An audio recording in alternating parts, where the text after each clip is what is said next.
Welcome back, everyone, to the Pokemon Regional Championships here in Knoxville. We're getting further and further along in our competition, and things are getting right down to the wire. I'm Sierra Dawn, joined yet again by Aaron Sang. A little revolving door of casters. Yeah, we've been mixing it up a little bit as we finish up this tournament. We've got one final round of Swiss. It is really intense. I think there are 9 players right now with able to pop off. We'll have to see the answer, though, to lead, though, Dragonite and Mousehold from Marco's end. It will be that Indeedee to start, paired up with Iron Hands. Yeah, so normally, you know, it seems kind of counterintuitive to lead Indeedee and Iron Hands because you set up the Psychic Terrain, making it harder to actually get your own Fake Out off thanks to the Psychic Terrain. But in this lead, actually, it feels pretty strong for Aaron if he's trying to set up that Trick Room, which he's angling for right now. One of the things about the Dragonite is that it's not actually grounded, and so it's not affected by Psychic Terrain. This is not Inner Focus Dragonite either, it's multi-scale, and so you can launch that Fake Out into that slot. See, it is the open team sheet, so this is going to be information that the players have access to as well to see how they want to be going about it. But it looked like, too, not going for the Trick Room on this first turn. Instead, protect, scout things out just a little bit. Ooh. The Super Fang, though, targeted into the Iron Hands. That brings it down to less than 50%. Ice Spinner, though, hitting into the Indeedee. It's not going to do any damage and not going to get rid of that terrain. And the Wild Charge here basically immediately to break that multi-scale and make it a little bit harder for Dragonite to survive in subsequent turns. But yeah, splitting the damage there, Super Fang, you can see its value. Our Iron Hands is so bulky, has so much HP, but when you've got that Super Fang, you're guaranteed that 50% hit. Mousehold critically also faster than the Dragonite here, so you can potentially double up onto Indeedee for a knockout right now. Does this KO, though, is my question. See, it's not enough, but it will get rid of that terrain. And considering that with this Indeedee Armor's core, having that terrain up is so nice, that's definitely something that's just a little tricky to deal with. It will be the Volt Switch out, so you can bring in one of these Pokemon that would really like to sweep with this Trick Room. And with the terrain being gone, it's actually going to be that Torkoal brought to the forefront. Yeah, you know, Aaron is playing this, I think, in a slightly unconventional way. It's not that common to see Iron Hands plus Indeedee as a way to set up Trick Room, but it actually works out quite nicely here since the Dragonite just doesn't really have that much offense. I think Dragonite there could have considered Flying Terra, and you go for Super Fang, Flying Terra, Terra Blast onto the Indeedee there, maybe to try to get the knockout. But now Aaron actually gets Trick Room up, and Torkoal is really well positioned. And the reason Aaron didn't go for like something like a close combat onto the Indeedee, or sorry, onto the Mousehold was to, you know, continue chipping away at Dragonite, and like maybe the Mousehold protects there. So by Volt Switching, the Dragonite here actually doesn't have Protect. You're essentially guaranteed to switch out with that Volt Switch to get a free switch in into Torkoal. And now Torkoal is really well positioned, and you've broken the multi-scale on the opposing side. And now this Torkoal, especially with the chance to go for the Terastallization, can deal out heaps of damage, of course, with that Fire Terra type. You're not only going to be hitting for the same type attack bonus, but even then some. And with a full health Torkoal, this Eruption is going to do damage. The Mousehold is gone. The Dragonite, though, actually takes the hit quite well. Yep. Mousehold is eliminated, though, you know, even with all that bulk, not enough to take this attack, and now Indeedee gets the Psychic off into the Dragonite slot. It is enough to get the knockout, so Aaron off to a huge, huge lead here. And we were talking about, you know, do you want to bring Dragonite to stop the Psychic Terrain?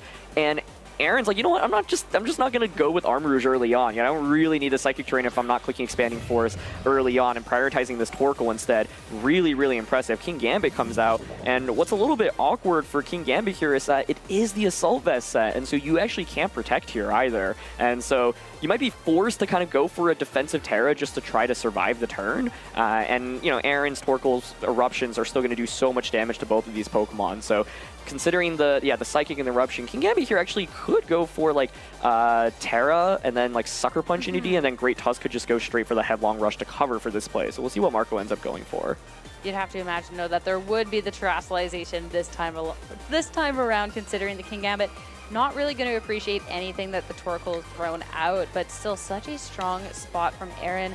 Being able to get this Trick Room, having another strong Pokemon to utilize that Trick Room like this Torkoal, and not just having that, you know, the one-trick pony with that Armarouge Indeedee, and here it is. It will be the Terastallization. Yeah, and I really like how Aaron played this, kind of chipping away at Dragonite enough where you could get that knockout with the Eruption and the Psychic. So King Gambit, yeah, more or less force the Terra here. If you don't Terra with the Assault Vest, it's still not enough to survive this Fire Terra boosted Eruption, so this is mainly kind of a defensive option. Does go for the Sucker Punch, though, so Indeedee is now down. Torkoal will get a very, very powerful Eruption off, but it is actually Focus Sash here on the Great Tusk, so it will be guaranteed to survive this attack.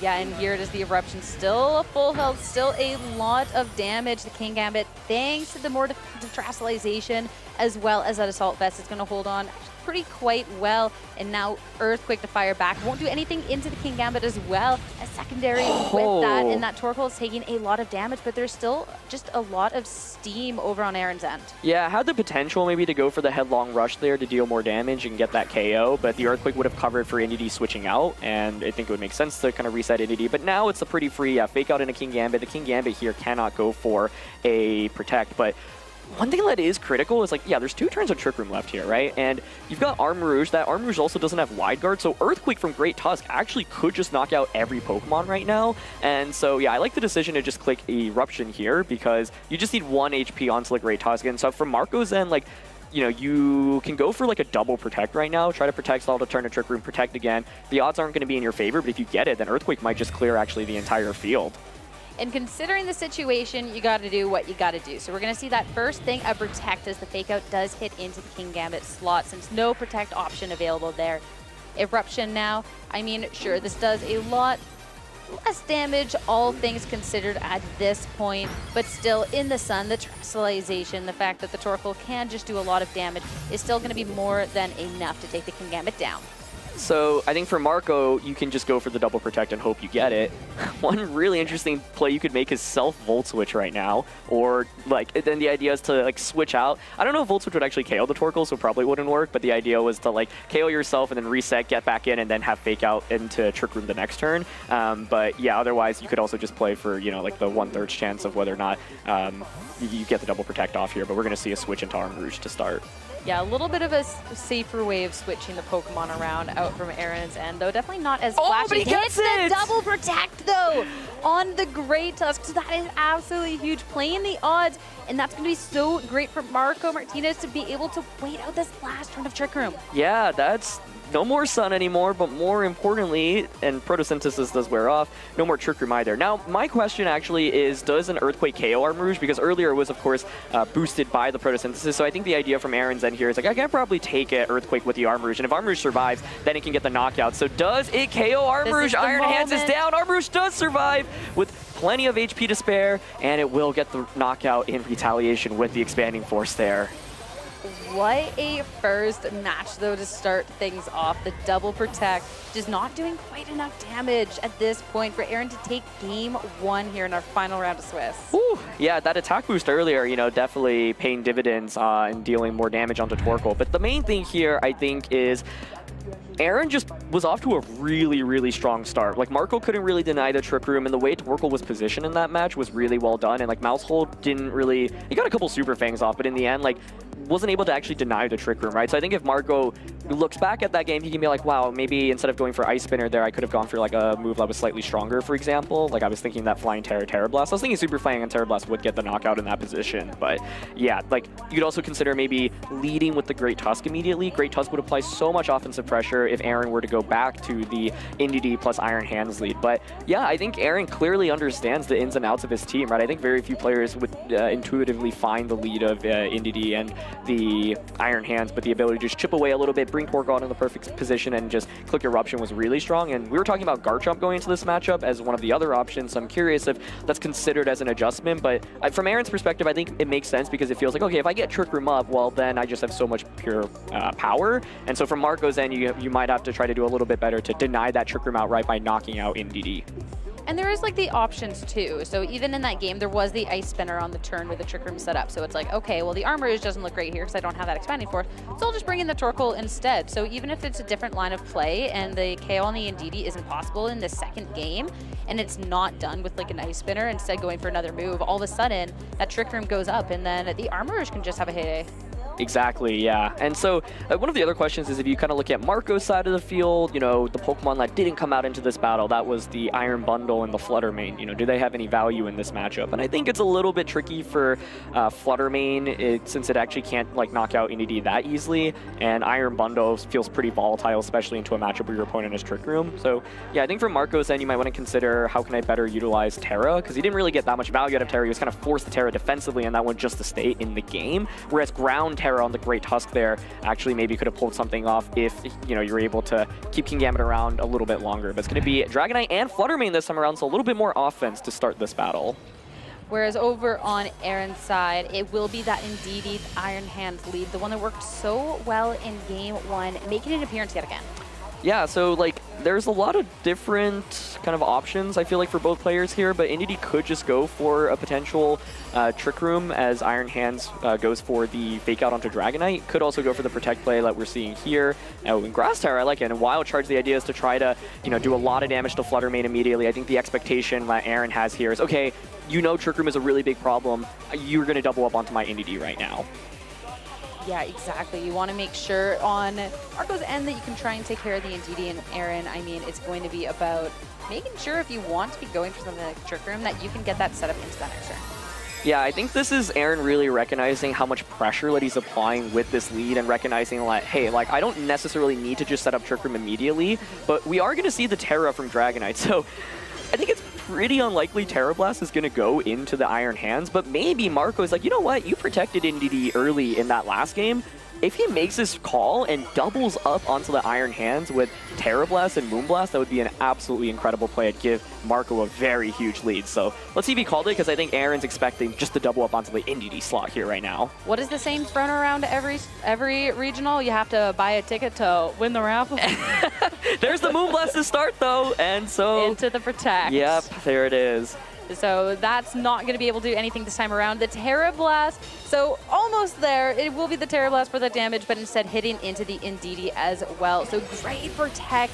No damage coming out on Marco's end, and that is going to be a lot of damage done in return from the Iron Hands into the Fluttermane. Yeah, and so you can now see once again, right, these bulky Fluttermanes that are actually trained to survive these Wild Charges. It ends up actually, I think, being not a terrible trade for Marco at the end of the day, because like Iron Hands now committed its Terra, so now it's weaker to the Terra Blast on the opposing side. I think from Marco's end, you have a really safe play of just doubling up onto Indeedee to absolutely deny Trick Room. And from Marco's, or for Aaron's end, yeah, you can either Volt Switch or go for more immediate damage, but Moonblast just does so much to start there. Yeah, nothing happened the first turn from Marco's end into Aaron's team, but the second time around, that will be the double up into the Indeedee, and that is going to be a very clean KO. Now, just the Iron Hands of this situation. We'll go for that Volt Switch. Super effective hit, but considering it's a Volt Switch on an Iron Hands, doing nothing from damage, but now it'll be great to get a double switch in from Aaron's end. Yeah, the idea there is, okay, you have multi-scale, so even if I go for a Wild Charge, I'm not actually going to do that much damage. So I like this idea, right? Like you pivot back in, and you know earlier now that the Fluttermane is locked into that choice specs on the Moonblast, so fake out Dragonite Trick Room here is really, really safe, and the Fluttermane can get a Moonblast off in either slot, not going to deal that much damage though, and there actually was the opportunity to maybe go for Ice Spinner last turn to knock out the Indeedee. That would have gotten rid of Psychic Terrain and would have made it like extreme speed stronger in this end game, but now it's actually a little bit more difficult as Dragonite basically has to eat up the flinch, and Fluttermane's Moonblast is kind of powerful here, but you're up against an Assault Vest Iron Hands, and you're not going to do that much either into Arm Rouge. So even though Aaron didn't set up Trick Room early, he's actually found this really nice position for it now. And that's the thing with these Trick Room teams is, yeah, sometimes you go for it on that first turn because that's just what the opportunity calls for, but also pivoting around, being able to go for it later on is so fantastic. Fake out in Psychic Terrain, not something you get to see too often, but it's always cool when it does, meaning the Dragonite will be flinched this turn, won't have the opportunity to go for a strong attack or that Ice Spinner. And now with Arm Rouge setting up the Trick Room, this is Arm Rouge's time to shine. Yeah, now it's so easy to just go for Expanding Force and Drain Punch onto the Dragonite slot. You go Wild Charge as well, but what Drain Punch covers for potentially would be a King Gambit switch in. And so King Gambit really the only Pokemon that can defensively switch in right now.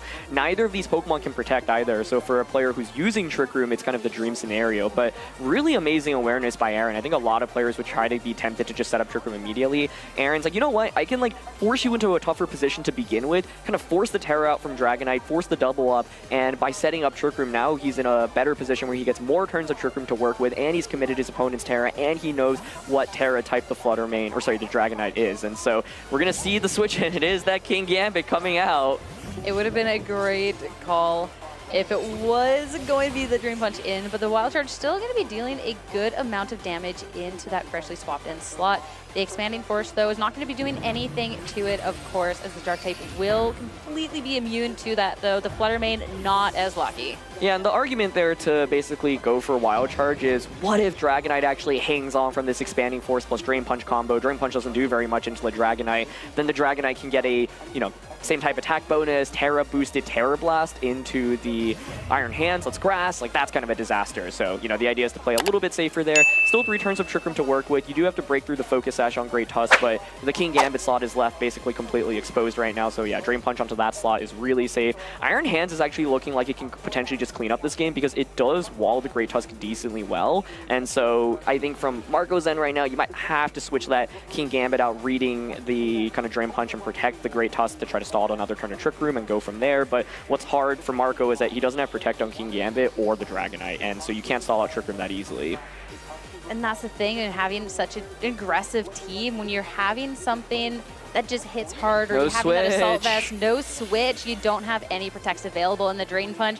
That deals so much damage, of course. The critical hit, not going to matter in that case. It's just for fun, just for show, and that is going to be a lot of health back as well for this Iron Hands. Yeah, and so, Great Tusk here does have the Focus Sash, but this is a very strong Expanding Force, going to bring it down to that Focus Sash. Great Tusk will be able to retaliate back with an attack, but the question is, how do you beat this Iron Hands right now? You're flying Terra, and, Trick Room is still up, so it's going to be close combat. That's the best way to deal with it. Maybe a critical hit, actually even with the crit, still wouldn't be enough, and this Grass Terra Iron Hands just a complete nightmare to deal with. And so Psychic Terrain does disappear. You do have the ability to bring Dragonite back out now and click the Extreme Speed, and so, that certainly helps, but Dragonite here can't protect, which is kind of the downside. Yeah, such a tough spot for Marco to be in. And the Grass Terrestrialization on the Iron Hands, I mean, Grass is such a strong defensive Terra type, and really see just how good it is in the position up against the Great Tusk. Of course, the Dragonite would be able to hit into it if it just gets that opportunity to with something like that Terra Blast, but considering we are still in Trick Room in this Armor Rouge and Iron Hands are looking to put out a bunch of damage, might not even get that opportunity whatsoever. Yeah, like the only way I could maybe see this working out for this turn is Marco going for like Extreme Speed and getting a crit onto the Iron Hands. I'm not even sure that KOs, to be honest. Iron Hands is so bulky, so maybe you go for the crit onto Arm Rouge. If Arm Rouge feigns, maybe you hope you're bulky enough to survive Wild Charge. Great Tusk, though, is just going to go for that Protect. The other option is hope to survive Wild Charge and just Terra Blast. And so let's see if it survives. No. It's no shot. Iron Hands throwing some hands, and Dragonite is going to be KO'd. Sure, the Great Tusk is still on the field, but 1 HP. That's... 1 HP in a dream, 1 HP in a dream. The Expanding Force, going into the Protect there, and now it's just a 3v1. There's still one more turn of Trick Room, and so, yeah, I think here you once again try to go for the double Protect, but yeah, it's going to be tricky here as Armor Rouge actually switches. I actually think, like, the switching, it probably doesn't end up mattering, but I was thinking, like, you do activate Photosynthesis this way, but I guess the argument is, yeah, Earthquake you saw earlier wouldn't KO Torkoal anyway, so yeah, even by activating Photosynthesis, even if the double ends up happening here, you can't go for Earthquake. The double does end up happening, but the reality is, yeah, with the Torkoal switch in here, you can't knock out both Pokemon, and so actually, I really like that play, because, yeah, normally, like, the idea of activating the attack boost can be kind of scary, but we already know Torkoal can survive the Earthquake. However, you do open yourself up to a potential, critical hit right now, but that's the only thing Marco can hope for. Without a crit, you can't knock out both Pokemon right now. So here's Earthquake. Is there a critical hit onto Torkoal? Oh, that does nothing to Iron Hands. Never mind, we're good. It doesn't matter. The Torkoal, no critical hit. The Iron Hands is fine, and Drain Punch is going to be enough for Aaron Clemons to take this set 2-0. He played so well. I mean, Grass Terra Iron Hands also looked amazing there. Like, that Earthquake, I was like, it's -1 defense, special defense. Maybe it'll take a little bit more, but it kind of just shrugged off that damage. But I think this was actually a really cool match to showcase in the sense that Aaron is using... He used kind of a hard Trick Room mode, right? And I was, like, centering on Garchomp before, and I was like, okay, you can go with Garchomp, you can go